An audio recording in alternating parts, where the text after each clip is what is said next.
first in a series of lectures on Islamic finance. And we decided to do this actually after I had a conversation with Iqbal last year. And for years, many of our students have been saying, what are you doing in Islamic finance? And so far we haven't done that much, but Islamic finance is this hugely important investment industry. It's a $1.3 trillion investment industry. But there are many of us out there, including myself, that don't know very much about how it works. And so the idea of this series that we put together with Iqbal's help, and I'll introduce Iqbal in a second, is to educate us all about how Islamic finance works, where it's come from, how it's evolved, and how transactions are structured. So the first lecture we have today is from Iqbal. As I say, I'll introduce him to you in a second. And then we've got another 5 lectures. We've got 3 lectures from partners at City law firms who will be explaining concepts and structures in Islamic finance. We've got a lecture from Anne Pettigrew, who is an outsider to Islamic finance. It's going to talk more generally about ethics, interest, and finance. And then we have a lecture from a Sharia scholar at the end of this series. And then finally, there's going to be a House of Commons reception with a speaker. We've still got to finalise that final speaker. And the House of Commons reception, hopefully many of you who are here today, if you stay with us through this series, will be able to come along to as well, if you'd like to come along to. So the first of these lectures is from Iqbal Khan. Now, Iqbal is a major figure in Islamic finance.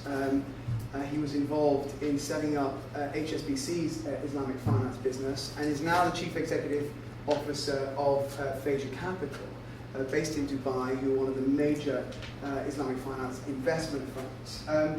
There are many things I could tell you about Iqbal. He's on the board of directors of the bank Islam Brunei Dar es Salaam. He has multiple accolades for his work in Islamic finance, perhaps most importantly, the recognition given to him by the government of Malaysia recently for his work on Islamic finance. Iqbal is going to talk to us, he's going to provide us with the context about Islamic finance. And he's going to tell us about the history and evolution of the Islamic finance industry. So I'll hand over to you, Iqbal. I think you're going to talk for about 30 minutes or so.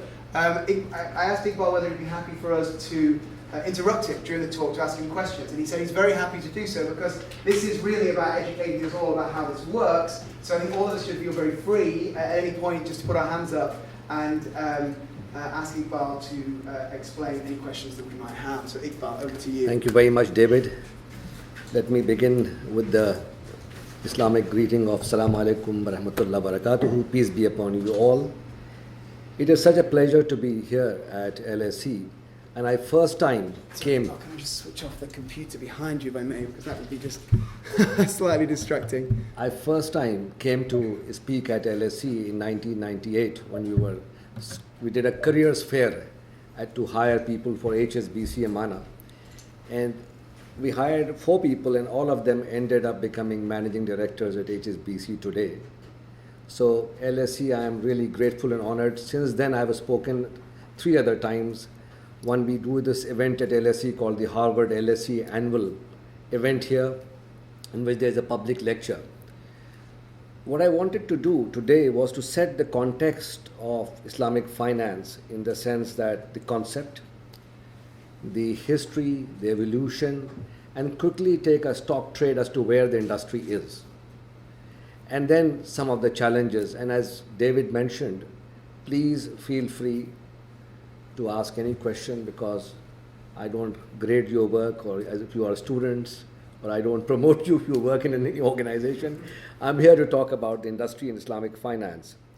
But before I do that, I do want to pay a huge tribute to our government in the United Kingdom, which has created a framework for Islamic finance by positioning Britain as the gateway to the Islamic finance industry.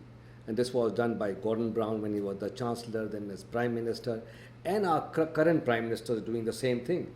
The World Islamic Economic Forum, which is the equivalent to the Davos World Economic Forum, is for the first time meeting outside the Islamic world. And it is meeting in London, end of this month. So we will have heads of states, heads of government from all across the Islamic world coming to our country. And what does it mean for our country in Britain? It means that we can attract capital to our real economy investment from the Islamic world. It means that our exporters, when they go out with the help of the Export Credit Guarantee Corporation, they can provide Islamic Sharia compliant financing. It also means that the 2.5 million Muslims can get their home financing and their car financing and be more British and more Muslim at the same time. So Islamic finance is relevant in our country and globally. But before I talk about Islamic finance, let me talk about the concept of Islamic finance. So Islamic finance is first and foremost about community banking. It is serving communities, not markets. If you look at banking globally, 90% of banking is actually local banking. Only 10% of it is international banking. So Islamic finance is about community banking. Secondly, it is about ethical investments. It's about putting money into the real economy, into the value producing economy, into assets which are productive assets. And the Quran describes it as that which is good for mankind. The Arabic word is yanfa'un nas. So you put money as trustees, as vice regents, the wealth which we own, we hold it as trustees and we have to put it for productive usage, which means that Islamic investors cannot put money into derivatives which have been called as weapons of mass destruction by some people. So it is really about that aspect of Islamic finance. It's also about corporate social responsibility. And it is a continuation of the Abrahamic traditions, of the Abrahamic faiths that Islam continues. And there is a very good piece of work which has been done by an economist who did his PhD from Oxford University. And that work was called Interest in the Monotheistic Scriptures and its Impact on Modern Financial Systems. This was done in the 80s, for which Dr. Paul Mills was awarded a PhD. And he talked about the role of ethics, the role of CSR, the role of prohibitions of interest. In the previous older books, the Old Testament, the New Testament, and Quran being a last testament, as we say, as the last book, and Islam being a later day religion, has a certain definitiveness about it, the prohibitions on interest and the ethical guidelines. But this is a continuation of that Abrahamic tradition, of the Abrahamic faiths. And this is very important to understand that there is an alignment. And of course, our CSR tradition in the Islamic world are based on the Quran and also the teachings of the Prophet. So based on those CSR guidelines, the Muslims created 1,400 years ago trusts for the environment, the trust for animals which had lost productive usage, such as horses when they became old, or cows or buffaloes when they could graze in parks, trust for places of worship, for churches and synagogues. So this is how the heritage of Islam was. And this is summed up in a very good book called Our Civilization, the Islamic Civilization, by a scholar called Dr. Mustafa Sibai, Sibai. And he, in his book, talks about the heritage. So Islamic finance is about that kind of corporate social responsibility which extends to everything. So therefore, Islamic investors cannot put money into defense or armaments or anything which is not good for mankind. The other thing is that it is based on a concept which is derived from the Quran called Marifa, which means exchange of knowledge, ta'aruf. So to exchange knowledge means that you take knowledge from those who have more knowledge than you, and then you also pass on knowledge. This whole concept of Marifa is very important because in the Quran God says that I have made human fraternity into tribes and nations so that they could do Marifa. Marifa means so they could get to know each other. So an investor from the Middle East created a fund called Marifa Fund, which is exchange of knowledge. And he went to the universities in UK Imperial College, Durham University, Cambridge, lots of top universities. And he said, I am an Islamic investor. I want to put money to work so that I can improve the quality of life. And how would I make this investment? I will give this money to the university. The university will manage the science and research part of it. Whatever research produces patents, those patents will be owned by this fund. And the fund would then go out and commercialize it. Whatever is commercialized will be shared in a profit sharing basis between the university, the scientist, and the investor. So guess what happened? Scientists were suddenly going back to their homes and looking in the attic for a paper which they wrote when they were in their undergrad or postgrad, and they started developing this. This kind of a partnership, the sharing of risk and reward, is based on two Islamic concepts. One is called mudaraba, which is a partnership agreement. It's like an asset management agreement where you share the ratio of profit sharing, but you don't decide fixed rate returns. So the university does not have a fixed rate cost. The scientist does not have a fixed rate cost, but the scientist in this case became the mudarib, the man who was managing the whole process, and for that he had a return. The investor was getting his return. I share this example just to give you a sense, and I will get into greater detail about this. This contract called the Mudaraba contract was at the heart of the Islamic finance industry. And I will also talk about personalities who were involved in the history of Islamic finance. So the Mudaraba contract. So is that a contract that involves, it's a loan, but it's a profit sharing loan? Is that what it is? So what it is, it's a trust contract. It's like an asset management contract. So let's say, David, that my colleague Husley is very good in real estate investments. And you give him money and you say, Husley, here is £100,000. Go deploy it in real estate investment opportunities. There's a student accommodation, is a great opportunity. It will have a rental income. You and Husley, he as Mudarib, and you as Rabbul Mal, which is the owner of the fund, enter into a contract where you decide your profit sharing. But there is no predetermined return or guaranteed return to you as an investor. Therefore, the due diligence which you would do on him would be huge because you are trusting him with your money. What happens if things go really wrong? Do I have unlimited liability like in a partnership? Or do I just lose the money that I lent? Well, so there is different kinds of mudarabas. There is our restricted mudarabas, which is you can say to him, look, the money will be held with my bank as a custodian. You can only buy this property and use the money for buying the property.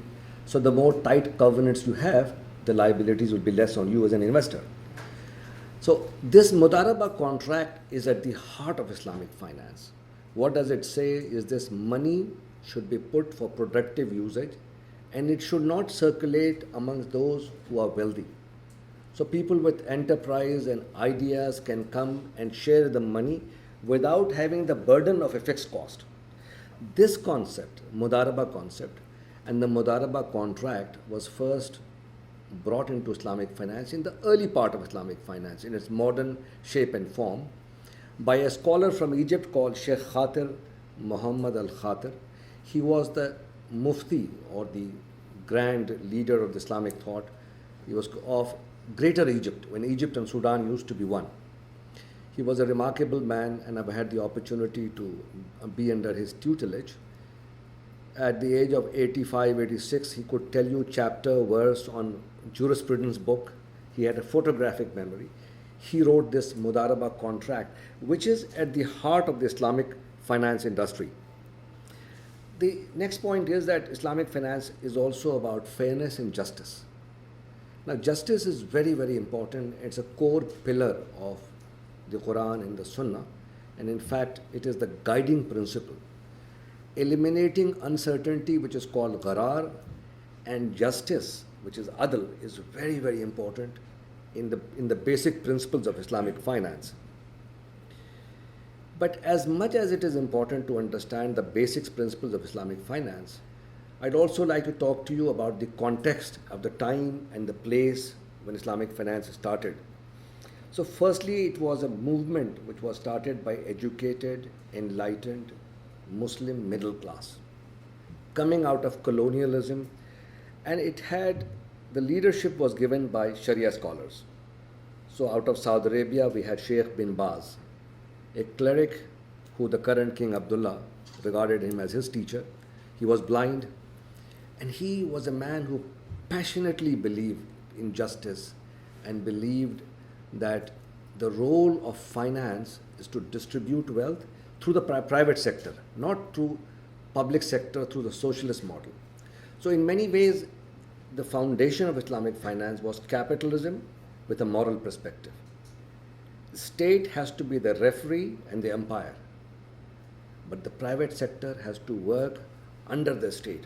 And justice was a corner pillar, and Sheikh bin Baz was very, very instrumental among the Sharia scholars. Sheikh Khatir, the Grand Mufti of Egypt, with this great photographic memory. Sheikh Taqiyuddin Usmani, one of the leading scholars out of Pakistan, who has written many, many books, was a judge in Pakistan, and he was the Chief Justice as well.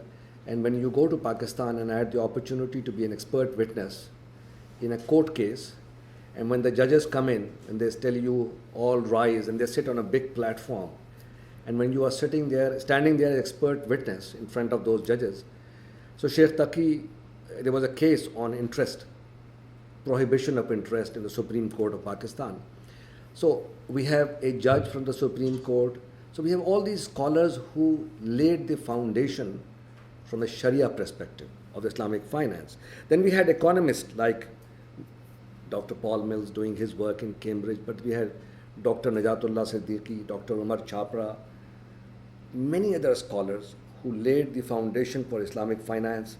Of the modern scholars, Dr. Abbas Mira Khor, who has written about 20 books on Islamic finance, is currently teaching in a couple of universities, including Malaysia. But it required businessmen as well to come and take risks. So people like Prince Muhammad Al Faisal Al Saud, the son of King Faisal, Saudi Arabia, urbane, sophisticated, Western educated, yet grounded in his roots. He put his prestige behind the Islamic finance movement. Sheikh Saleh Kamil, who is the founder of Al Baraka Group, he started into Islamic finance because his mother said, if you use the conventional interest-based system, I will not partake from any of your wealth. So her mother's wish was fulfilled, and Sheikh Saleh Kamil then went to all the Saudi banks, and one of the banks said, well, I will do the Mudaraba contract with it. The bank made a huge amount of money because the profit participation, when it works well, it works very well.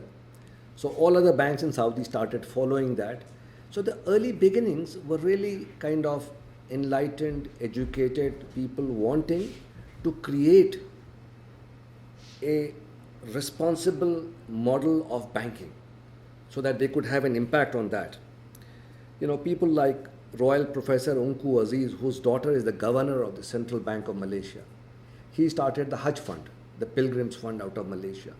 These were the pioneers who had the vision.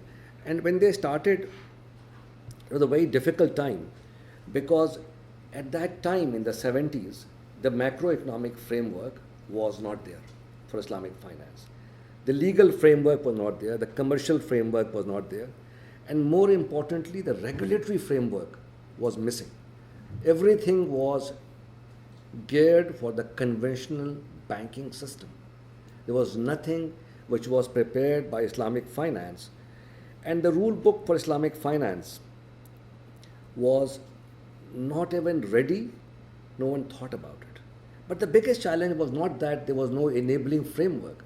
The biggest challenge was the mindset. Most of these countries were coming out of centuries or prolonged period of colonialism, and they had a mindset issue which was a Western mindset. Render unto Caesar what is Caesar's, and render unto God what is God.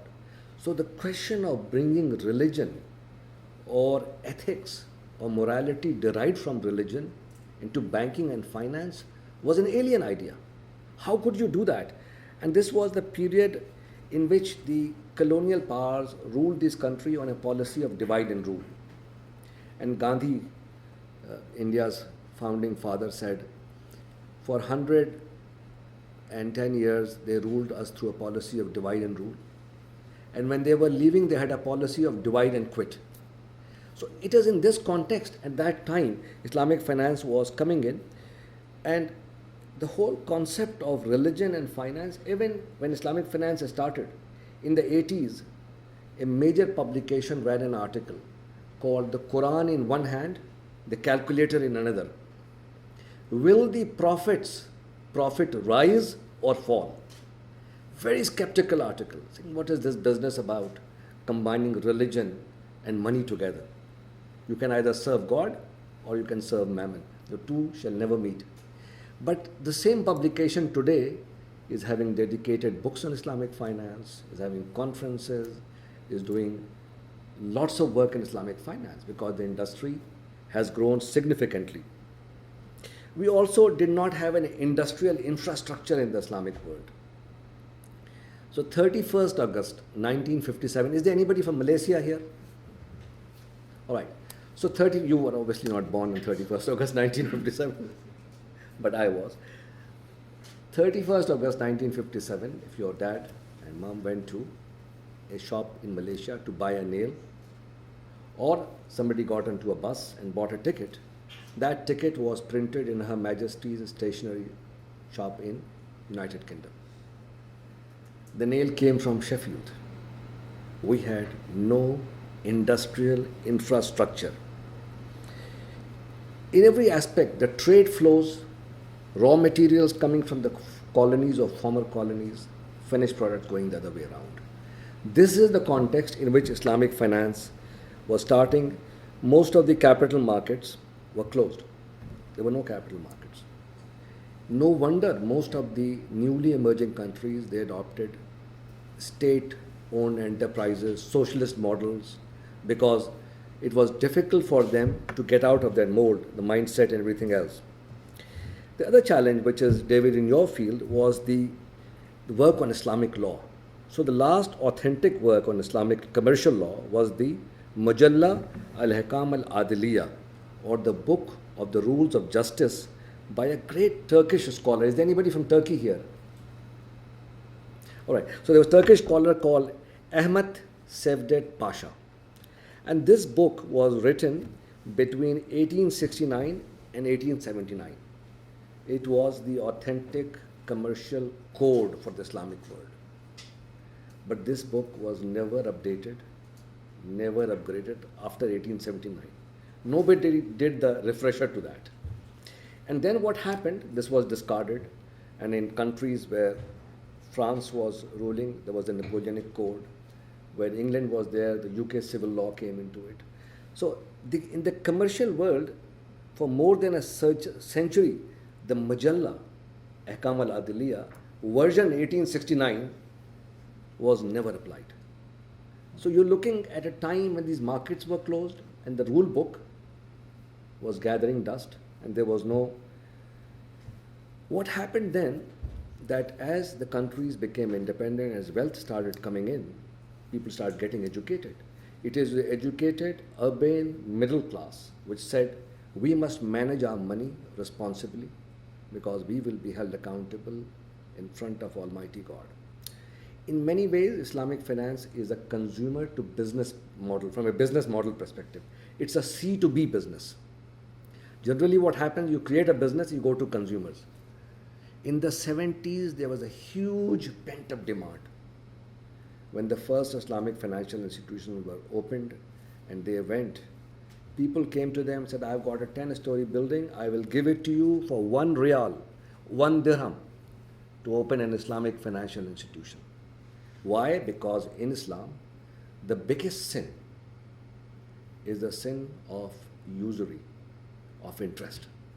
And the Quran has said that God and His Messenger have declared war on interest. So when people got educated, they said, now we've got the money, we've got to manage it responsibly. And Islamic finance grew and grew beyond the tipping point.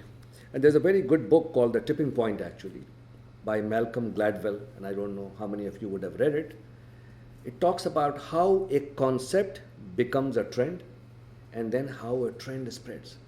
So small companies started by a few people suddenly becomes a big movement. So this is how Islamic finance started. It was because the C2B business. It was not created by a presidential decree or by a royal order. It was created by the consumers.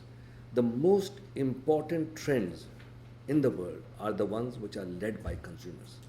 And this is at the heart of the growth of Islamic finance.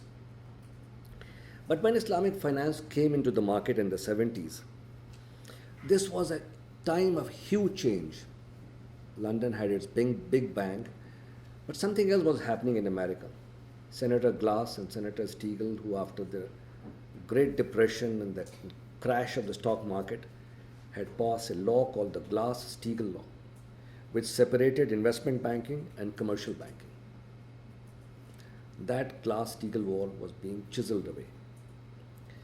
If you went to the offices of Citigroup's former chairman, Sandy Weil, he had a plaque which was bigger than this wall, on which there was a wall called the Glass-Steagall wall, and there was a portrait of Sandy Weil with a hammer saying the destroyer of Glass-Steagall wall.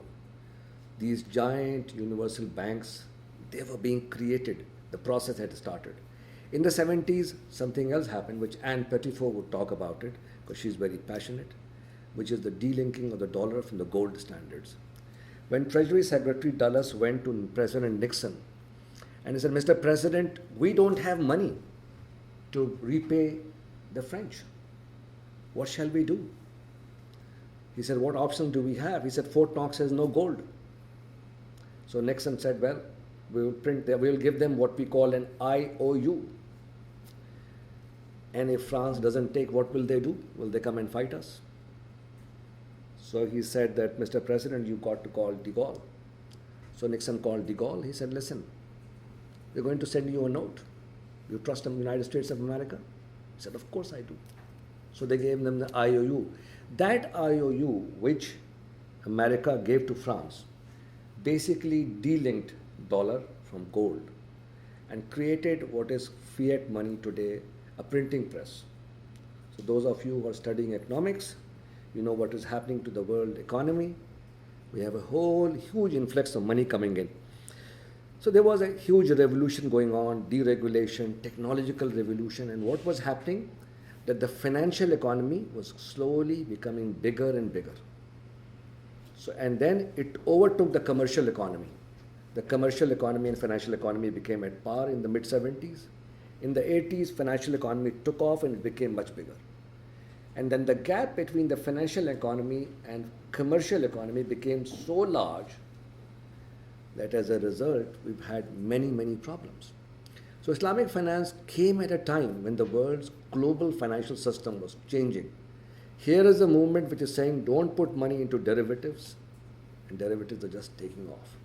Here is a movement saying no more collateralized debt obligations, and CDOs are just being invented. So what happened was that the commercial economy was at the mercy of the financial economy, and volatility grew hugely. And there was another thing which was happening, that there was an increase in materialism. And I don't know how many of you have seen the movie called Wall Street. Please. Excuse me, you mentioned derivatives. Could derivatives be used for hedging purposes, not for speculation? Yeah, so you can, if you have in Islamic finance, if you are a person who is exporting your goods from UK in pounds to Malaysia, therefore you are taking a Malaysian ringgit exposure and UK's exchange rate exposure. To the extent of your trade export receivable, you are allowed to hedge. But if you borrow and say, well, I'm exporting £1 million, but I'm going to take a position £100 million or £1 billion, because some bank is willing to give me money at almost no cost, that is not allowed. That becomes a speculation. So what you are doing as an exporter from UK to Malaysia is hedging. What somebody else may do, when he takes the £1 million exporter and says you should take a position on sterling pound versus the Malaysian ringgit, you are speculating. And that's what hedge funds do. They take two unrelated assets, work out the correlation between them, and take major bets. But Can I ask you a question on that as well? please. So speculation on derivatives does not necessarily be connected to usury. It doesn't necessarily involve interest, depending on what you're speculating upon. Is the prohibition upon speculation in financial instruments like derivatives, is that part of the Islamic prohibition on that behavior? Is that a more broader sense of Islamic finance commitment to an ethical approach to financing which rejects speculation? So one of the things is in Sharia is this: you can't sell what you don't own. I can't go and take this gentleman's car and say, David, would you like to buy this car? I can't short sell. So that itself prohibits speculation. And then I can't go and against your export receivable of £1 million, borrow £1 billion and take a position. So derivatives per se came in as hedging instruments. And then when they were misused, it's like any good innovation. It is the usage of the innovation that creates and the context of the innovation. But there was another change which was happening in our society. And I was mentioning the film Wall Street because it covers this aspect of materialism and greed. The fact that greed is good was becoming fashionable. I remember growing up in India, if we heard that a family had mortgaged their house, we would feel so sorry for them. Because you see, to have a mortgage was considered to be a very bad thing. But suddenly the world's value system was changing. And greed became part of the creed of our society, all around us. Consumerism and greed. And it was the Scotsman Adam Smith who said, the father of modern capitalism, greed is good because it keeps the wheel of capitalism moving. But one day, he said, and one day, excessive greed will be the reason for the demise of capitalism. Excessive greed will be the reason for the demise of capitalism. And this was a very profound change taking place in our society. So it is in this context that the pioneers, Prince Muhammad Al-Faisal, Sheikh Saleh Kamil, Sheikh Saeed Luta, the IDB President Dr. Ahmad Muhammad Ali, all these people had to make a choice. Shall we start a new industry without rules, without regulations, no enabling regulation, and hope that these regulations will come? This was the first choice. And when we will have an industry based on 3 Sharia principles. One is the doctrine of necessity, to have an ethical mode of investment is important. Second is local custom and tradition. Third is that, how can we make a choice which enables people to create the building blocks for the future of an industry. So they said there were 2 schools of thought, and the pioneers decided, let's start. So this was a private sector affair, consumers were ready for it, and the movement took off in a very, very big way. But then what they knew, that they were going for what is called a Sharia compliant banking industry, not a Sharia based industry. Because to have Sharia based, you needed to have all those enabling regulations and level playing field. As a result, they had to make certain compromises, and I will talk about them as well. But this was a strategic choice. I believe if we would have waited, we would still be waiting. Because to change rules and regulations in any public sector environment takes longer. Be it a new regulation and changing something which is existing where there is strong vested interest, that takes much, much longer. That decision which the founders took led to the creation of what is today a Sharia compliant banking industry. It is more than 50 countries, and Islamic banks and funds have more than $1.3 trillion, and more businesses are shifting in that direction, and I will talk about the shift as well. So they sacrificed the ideal and they chose the real. So they said, we will start it because the doctrine of necessity, urf, which is local custom, and NIA, which is strategic intent. Based on those three principles, they said, let's start this industry. In the beginning, what they did was they created a series of mudarabas. So they said, we will have asset management contracts in the telecommunication space, in the media space. They had companies which were making watches which could tell the time of prayers, and compasses, all very, very good ideas, food strategy, water strategy. But these mudarabas and musharakas, which is the equity participation, they were done in an environment and in a setting where the rule book was not ready. The test and learn experience of management was not there.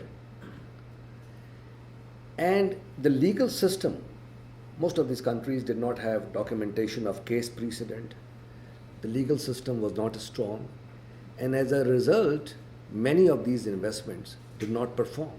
People lost money. As you were saying, what happens if I give my money when you don't have that experience?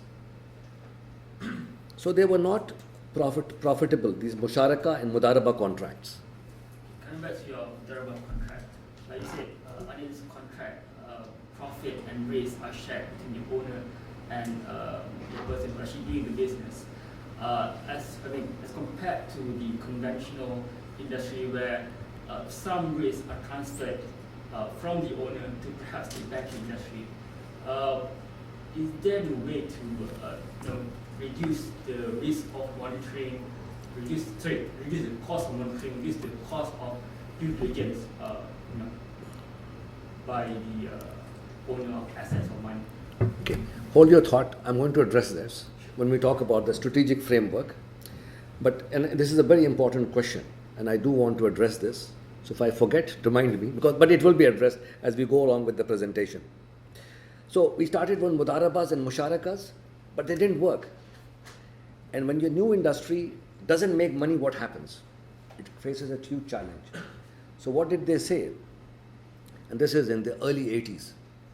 So the industry, from an ideal solution, chose to go for Sharia compliant model. But within the Sharia compliant model, they stayed with these two contracts: musharakas, equity partnerships. So you and me get into a partnership. But because the macroeconomic environment, the test and learn experience, these were closed markets, it didn't work. And no matter who would have come, it would have the same outcome. So as a result, the founders then retracted. They rethought the industry. They said we should focus on another contract called the Murabaha contract, which is the financing contract. So there was a shift from equity to debt type of contracts. The debt contract, the first contract was Murabaha, which is a financing contract. So you buy goods and you sell goods at a deferred price. Cost plus financings. And then there was another contract called the Istisna, which is the work in progress construction finance. So, and then there was another contract called Bay al-Salam contract. The Bay al-Salam was to finance in agricultural goods, oil, and those kind of developmental financing. So the industry shifted in the 80s from equity and asset management contracts, mudarabas, and musharakas to murabahas, with cost plus financing, istisna, construction finance, inventory finance, or Bay al-Salam finance. So it went from equity to financing mode. This was a very important turning point. It took place in the early 80s. Now what was happening in 80s was that the market for financing was quite expensive. Interest rates were high, inflation was a big concern in the US, everywhere else. Suddenly Islamic finance funds started financing on a cost plus financing, and they were building a critical mass and momentum. Now they had to find a niche for themselves, because money has to have a proposition behind it. And the proposition which the Islamic finance industry found for itself was based on being a provider of money in a belt of countries which were perceived by conventional Western banks as difficult countries, the emerging market countries, what is called the Organization of Islamic Countries. So they became the providers of financing to Pakistan, to Turkey, to Egypt, to Iran, to many other countries, where there were trade flows, commodity finance. And what happens in banking and finance, that proximity to risks gives you a perception of understanding of the risk. The closer you are to the risk, the better you can understand it. The more you understand it, the better you can price it. As a result, the Islamic finance industry suddenly had a niche. They became the providers of finance in a belt of countries called the IDB member countries, 57 Muslim countries. And they were committed suppliers of finance for food products, for industrial products. The industry stayed with the macro guideline, no defense, nothing which is harmful. All those principles were followed in the 80s. But what was not being done was the equity part. Musharakas and mudarabas were shelved, and there was a huge activity of financing. So if you look at the Financial Times in the 80s, they say, secular Turkey finds refuge in Islamic finance. When the Western banks in 94 were shunning secular Turkey, suddenly Islamic finance was the source of cross-border finance. Pakistan importing rice, exporting wheat, industrial goods, Egypt's industrial infrastructure were all being done through financing contracts. And when you looked at the banking league tables, suddenly the Islamic institutions were the biggest providers of cross-border lines in a belt of countries called the IDB member countries. This was a very important development. And another thing which was happening was that the industry itself was getting into a self-regulatory mode. In order to have a dialogue, it created associations. The first association created was the Association of Islamic Banks. But then they created an accounting and auditing organization for Islamic financial institutions, which was interacting with IAS, with BIS. Then they created another body called IFSB, Islamic Financial Services Board, which was interacting with central banks. Now, these self-regulatory industry bodies were entering into a dialogue with established institutions. And this was creating a momentum to give Islamic finance a space on the decision-making panels within those countries. And there was a dialogue going on. And when countries like UK took this decision, it was a big successful decision. Now, when we look at the journey, there was the first fork, ideal or real. Wait for the ideal framework, the founders went, let's start it. There was another fork on the road, and I believe it was a very important fork. When they decided to go into the banking mode and wait for the framework to happen, they had another choice. The choice was, shall we go for an asset management business model or the banking business model? Now, the banking business model was the established model in all across the Islamic world, whether it was the British Bank of the Middle East or the Citicorp or the Standard Chartered or ANZ, they were all banks. So the Islamic banking and finance, Islamic finance would have fitted ideally into an asset management mode. But the founders decided at that time that we will go for the banking mode and we will live with a Sharia compliant form of financing rather than a Sharia based financing, because the public has more confidence in banks. The public has less confidence in asset management institutions. So this to me was a very defining choice, because the industry is making choices and the choices is creating a structure around it based on which the industry will be making more and more compromises in the future. These compromises today, as I said earlier, has created a $1.3 trillion industry, more than 50 countries, 450 Islamic financial institutions, big providers of cross-border financing, and now there are a number of Islamic Investment Bank and other funds. The IDB, the Islamic Development Bank, which is ably led by the President Dr. Ahmad Muhammad Ali, is a AAA institution. This is the only developmental institution in our part of the world, in the Islamic world, which still has a AAA rating. It's also an institution which has not suffered any reputational risks, any moral hazards, because it has had good leadership and has followed the guidelines of the Sharia. So far, so good. This is where the industry is. I kind of told you the principles, the history, where we have arrived.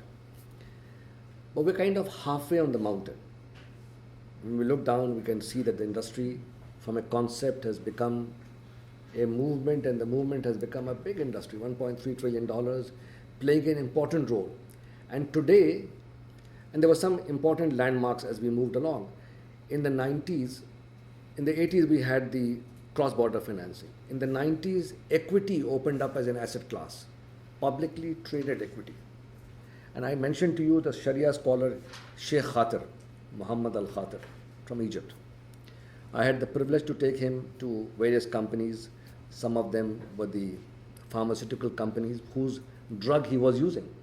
I said, Sheikh, we want to buy these companies. He said, it's a very good idea because they make medicines. But I said, to buy these companies, we have challenges because they have got debt, either in the form of cash, so they get interest on their deposits, or they have borrowed money because the banking system, the conventional system is such, the economic system is such that it incentivizes debt. When you have debt as a company or when you have debt as an individual, you can offset it against tax. And it disincentivizes savings and investments. So then the Sharia scholars came up with a guideline. They said if these countries are in the right asset class and if these companies have low debt and low levels of interest and they created certain threshold, then you can buy them. That to me was a landmark event because suddenly equity as an asset class opened up in the 90s. And it is scholars like Sheikh Khatir who managed to open that asset class for us. Just because you said like it is prohibited to take any interest, if you buy a company that is in debt but you save that company actually, is there a way to make up for it on gaining interest or paying interest, or is it just a no-go and there's no solution to it? So for publicly listed companies, the current guidelines issue a threshold. So low debt companies with low interest levels have been allowed so that the Islamic finance industry can participate in them. Those equities, companies which are privately held, which you own, there's a different standard for that. But you can finance a company which has debt as long as they are in the right sector. Okay. But when you own an equity, all the ownership regulations apply, including so when you get into a situation where the debt levels are higher than the minimum standard which has been approved by the Sharia scholars, then you have to do what is called purify that interest income, i.e. give it to charity. Okay. So there is a cost to it. So you can make up for it. Yeah, so you give it to charity, you can't make up, it forces you as a portfolio manager to stay with no debt companies or low debt companies, because the moment you go above the threshold, there is a penalty for that. What is that threshold? What is the low debt? 1/3 of the value. So it's a low beta stock essentially from a conventional portfolio management jargon and terminology. Now, these are exceptional approvals given for the purposes of getting the industry to move forward in an environment which is still very challenging. Now, there was another instrument which was missing, which was the fixed income instrument. So the conventional banks and conventional companies had bonds. So the industry then came up with a sukuk structure. And in the late 1990s, early 2000, there was a issuance of sukuks, which are essentially asset-backed contracts, in which the ownership of the asset as well as the economic returns are shared with the investors. Unlike a bond in which you only share the economic return but not the ownership. So this was again a very big innovation which brought Islamic finance to the next stage of its development and evolution. So what we have today, and the series will cover it, is an industry based on exceptions, given the historical context and given the fact that there is hope of change in these countries. So Malaysia has made a level playing field in terms of regulations. And today it has the most enabling regulations. And this is a journey which different countries are at different stages of the evolution. So as they evolve and as the level playing field is created, more authenticity and better governance is coming into the Islamic finance field. So I was saying that we are kind of halfway on the mountain. When we look down, you see from where the journey started and to where we have come is a long way. When we look up, we see many challenges. And I'm sure future speakers will talk about it. The first big challenge which we have, and this is the challenge of the conventional banking industry and also the challenge of the Islamic finance industry. And the challenge is that why is it that banking is the only industry which is saved year after year, country after country from taxpayers' money?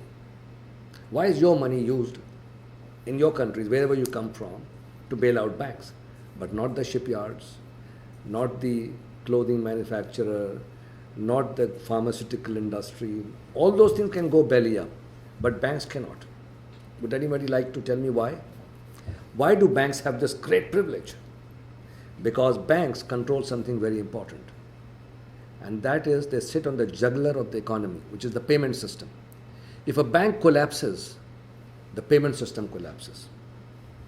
And it will bring the economy to a standstill. It was not like this before. There were clear-cut guidelines on this. But over a period of time, the deregulation has allowed the financial intermediation and the payment system to commingle. So people like Paul Walker, people like former Governor Wayne Angel of the Fed, people like the Vickers report, they are saying we need what is called narrow banking. Narrow banking is that there should be two kinds of bank.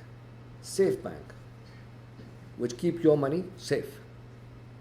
They don't do funny things like toxic assets, derivatives, no front running of client money.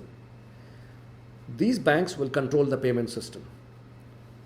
Now those banks should be protected from taxpayers' money because they are a utility. They are helping your money, our money to be safe. And then there is financial intermediation through the Mudaraba contract, through asset management contracts, through all those things. And the financial intermediation company institutions do not control payment systems. So if a financial intermediary goes down, why should it be bailed out? It's only a question that it has to be supervised in an effective manner. Please.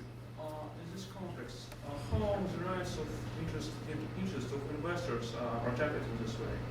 Because for normal banks, it is usual that system like assurance of deposits, etc. But in your situation, how the rights are protected?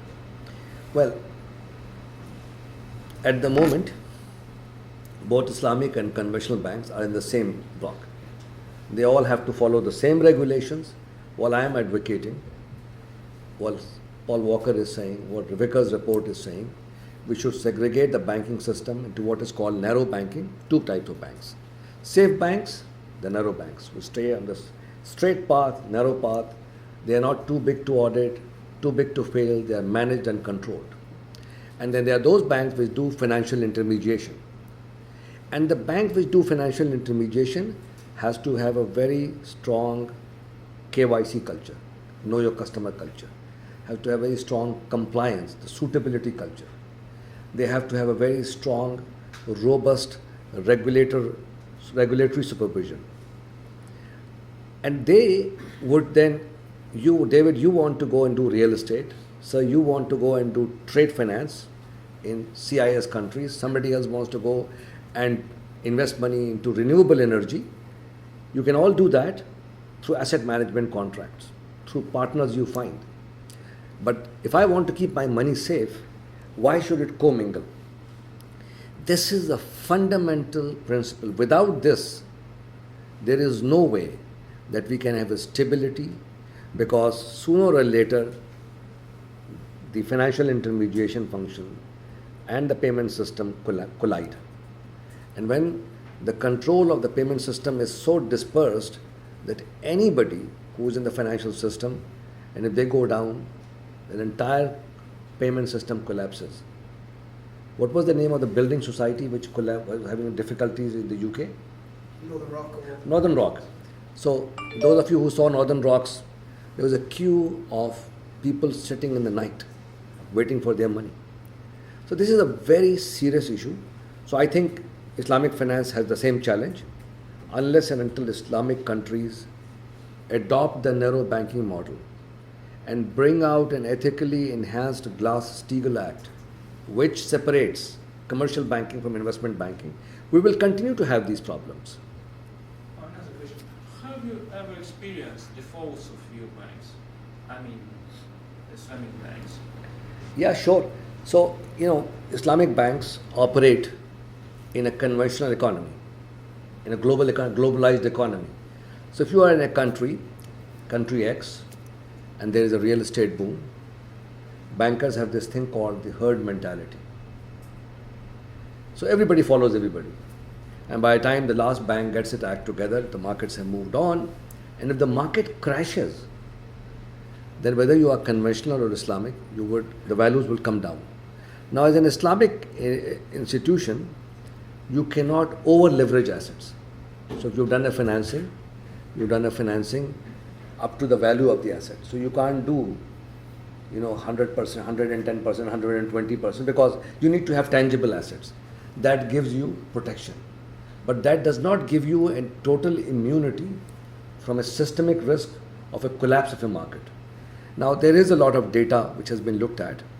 Generally speaking, because Islamic banks don't have derivatives exposure, because they don't have short selling, because they don't do front running in terms of principal trading positions, because they are basically community banks, and community banks generally tend to do better because they know their customers closer.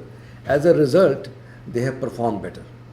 But have we had the systemic impact of meltdowns impacting Islamic banks? Of course, yes. Does the principles of Islamic finance give us resilience to face these problems? Yes, they do.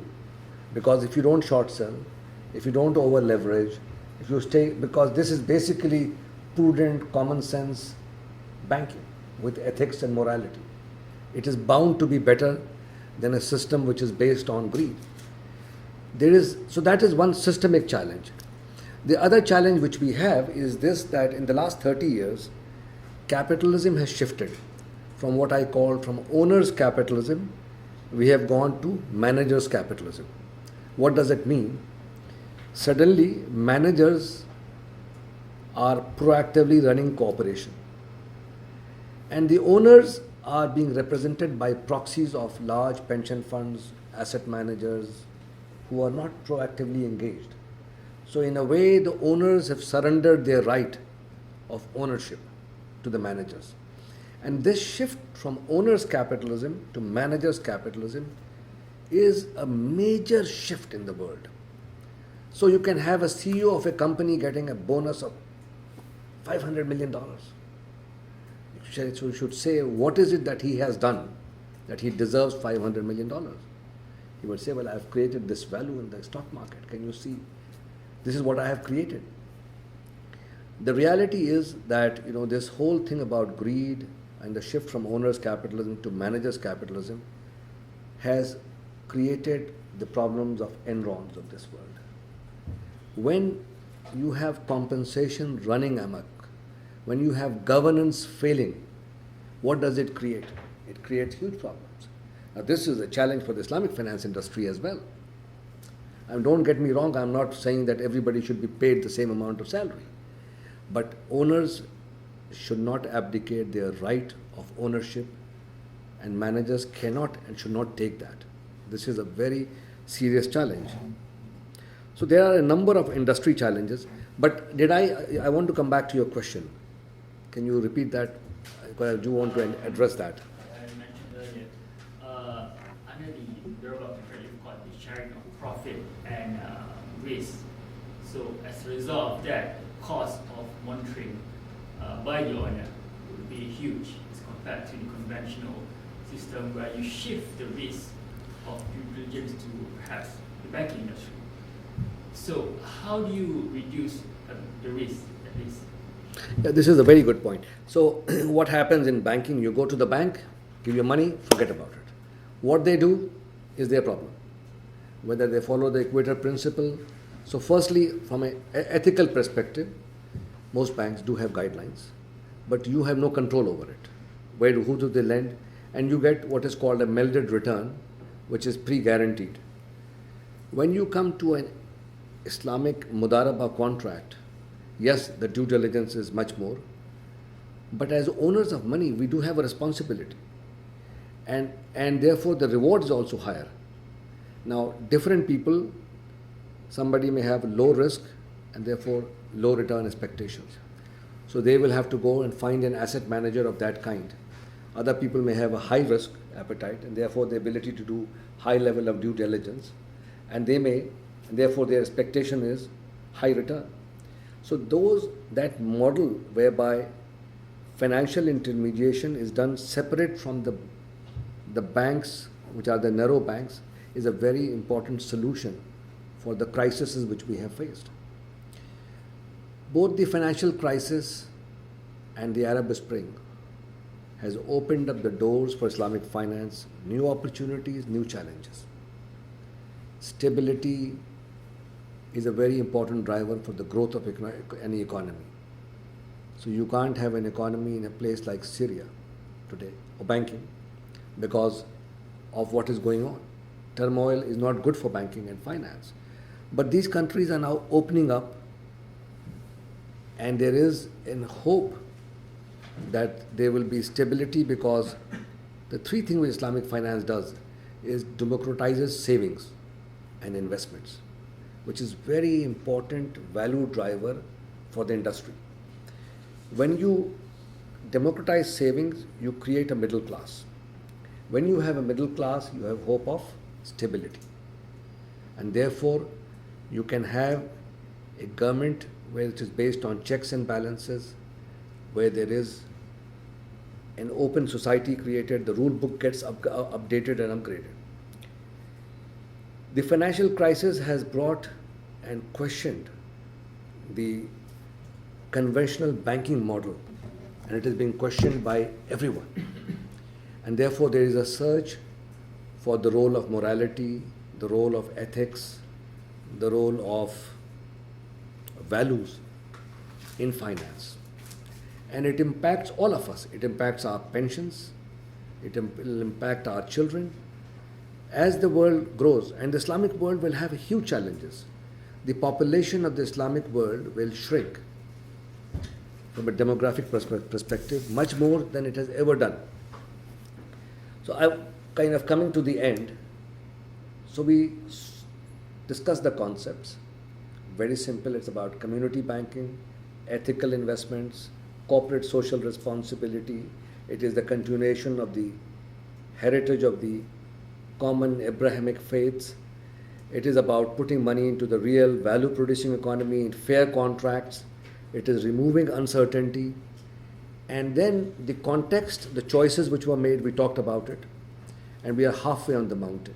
We look down, we have come a long way. We look up, there are many challenges. And I want to conclude with a quote by Martin Luther King from one of his books called Strength to Love, and in which Martin Luther King says that we, through technology and technological innovation, we have made the world a neighborhood through our technological innovation. Now, through our moral genius, we must make it a brotherhood or a sisterhood. Thank you very much.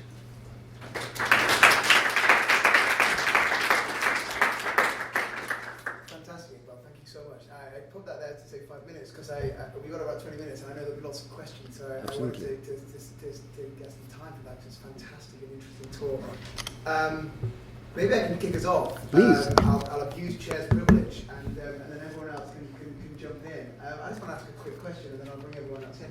So, as you were talking about the evolution of Islamic finance, as it's grown, as it's become a much bigger industry, you were also clearly describing a lot of the pressures that Islamic finance is facing in terms of becoming a viable industry on the one hand, but on the other hand, sticking to the moral, ethical commitments upon which it is based. And it's particularly interesting as you were talking about the question of whether you could lend to a company that had debt and the adjustment to allow lending to a company with debt, and even a company that was leveraged up to a third of its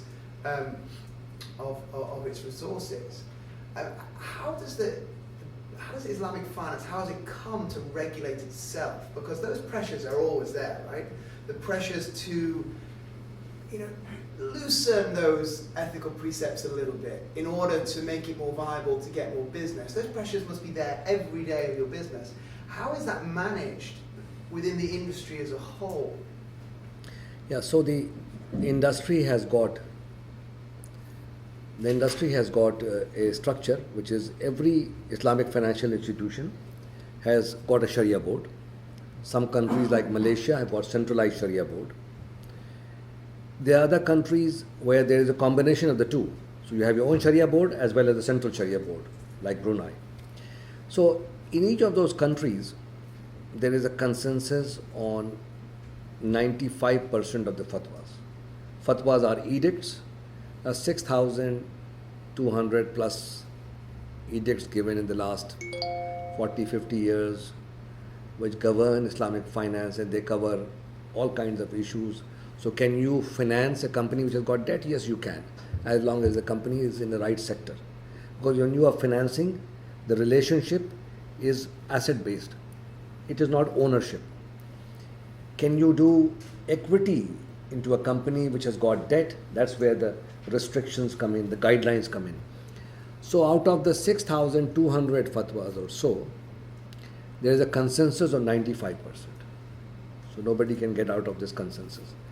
The 5% difference is a very good thing because it represents an opportunity to upgrade the industry.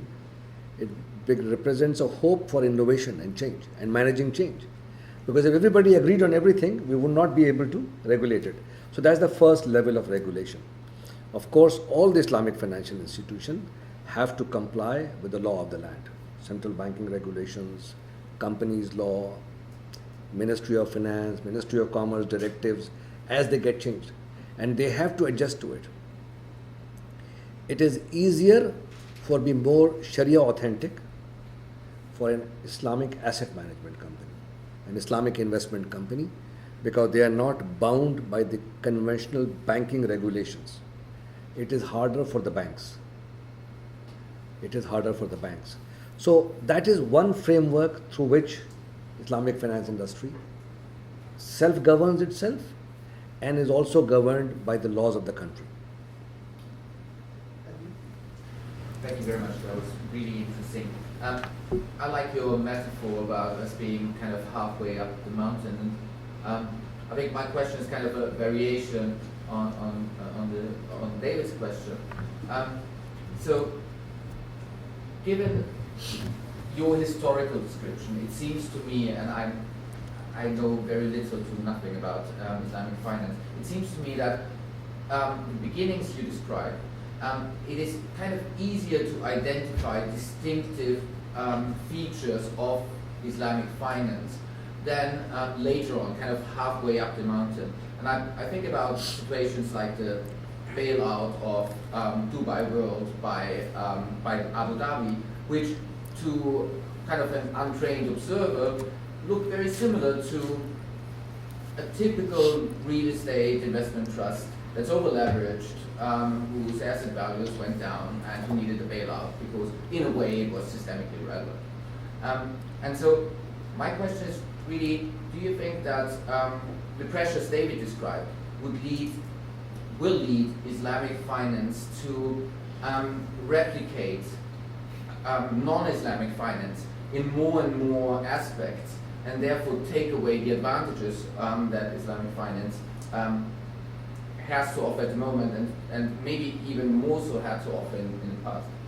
That's a very good question. And so the question is that bailout of a particular real estate company by another deep-pocketed investor. And then Islamic finance, when it started at the bottom of the mountain and halfway on the mountain, what has happened to authenticity? Is that a fair description of it? So that particular example is a good example because the company which was bailed out was not an Islamic company. They had some Islamic financing.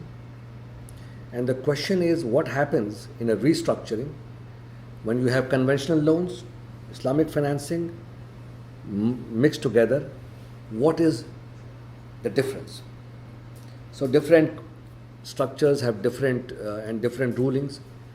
It is something which is co-mingling of the assets. So Islamic finance has to get a structure where it segregates the asset. Where you have a segregated asset, therefore you have a charge on the asset. But you own the asset because you can't, you are an owner in the asset. Therefore your rights and obligations are different. But the Islamic banks, when they get into a restructuring committee, and it has happened at the country levels, at company levels, and it will continue to happen, they have to live with the same kind of challenges that the conventional banks have. If they have stayed true to the nature of Islamic finance, they would by definition have been on the safer side, they will have more asset cover. Therefore, the chances of recovery of their financing is much, much higher because they would not be as leveraged as their financing would not be as aggressive as the others would be. But on a general note, when the industry, any industry, starts with ideals, it climbs up, it has to make compromises, it has to adjust. Especially because, as I said to you, the regulatory framework, the legal framework was not there. So a round peg in a square, or a square thing in a round peg, eventually has to chisel away. So the Sharia compliant industry is today a compromise to the reality of the economy, the regulatory framework, while keeping to the sectoral guidelines. So all the Islamic banks follow the sectoral guidelines, absolutely. All the Islamic banks, in terms of process and procedures, follow the right things.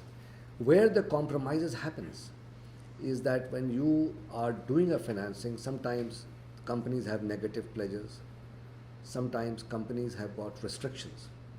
So they have to find their way around it.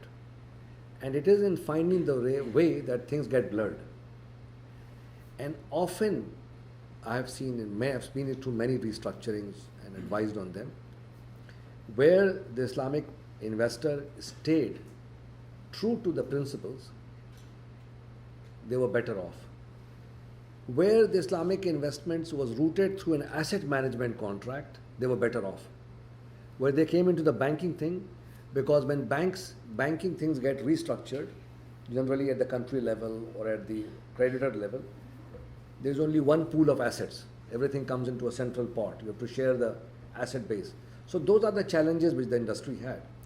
But you are right in saying that the industry, Islamic finance industry, has mimicked and replicated conventional products within an Islamic ethos, and this is what we call the Sharia compliant industry.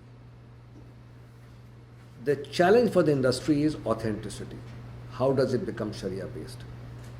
And that can only happen if the macroeconomic infrastructure in the country, the regulatory framework changes to narrow banking.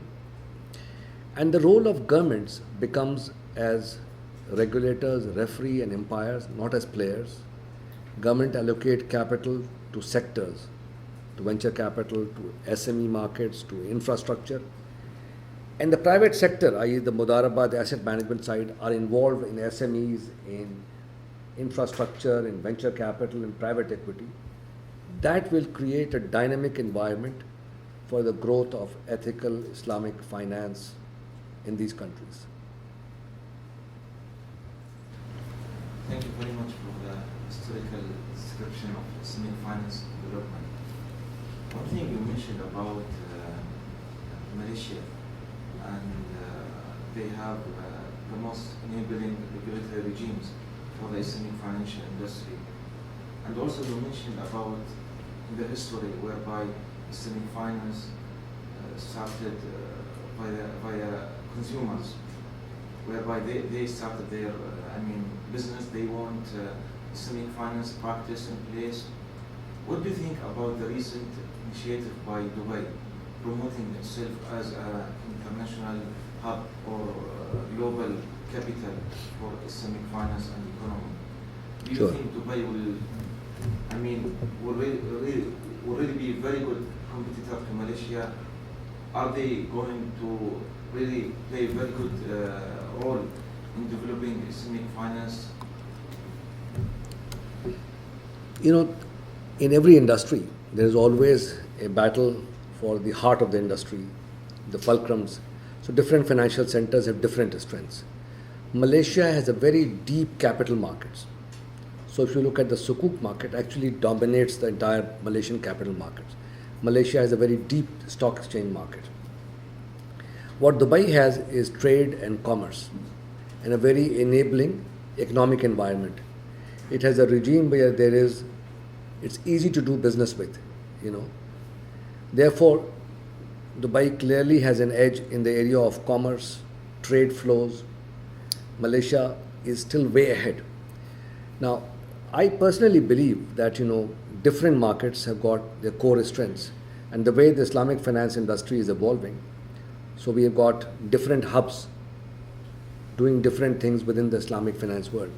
For debt capital markets and equity capital markets, Malaysia is clearly in a leadership position because there is depth and there is liquidity in the market and the size is big. Where Dubai would be very successful is in trade and in commerce, in real estate, because it has got a very enabling environment. It's easy to do business with. Our own firm, we're headquartered in Dubai simply because it is a very convenient way to do business from. So I think we need more centers. We just don't need. London itself claims as the gateway to the Islamic finance, and Gordon Brown used to say this, and the current Prime Minister, by hosting the WIEF, and are going to make some announcements at the end of the month, how Britain wants to be a great hub for Islamic finance.